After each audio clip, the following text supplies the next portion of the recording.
everyone, welcome back to my YouTube channel. So ngayon pag-usapan natin kung bakit nga ba dapat mag-invest sa marketing. Okay? Kung bago lang sa YouTube channel, please subscribe, click the notification bell. Okay? Click the subscribe button then notification bell. Yun yung gusto ko sabihin sa inyo. Sasya na. Okay? Kapag na-reach po natin yung 100 subscriber, ay magpapagiway po tayo this year, 2025. Alright, punta tayo sa ating topic. Ito yung mahalaga. Huwag niyong iisipin yung mga una kong sinabi. Okay? Bakit dapat mag-invest sa marketing? Ito yung aking sagot kung bakit nga ba mag-invest sa marketing.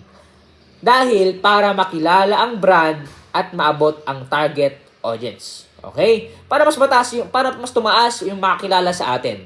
Okay? At sigurado magkakaroon tayo ng magandang sales. Alright, bago tayo matapos sa aking vlog, if you want to buy this book, Negosyo Reality, please click the Facebook page official link in the description. Tapos mag-message lang po kayo. Salamat po sa inyong suporta and God bless you all. See you in my next vlog.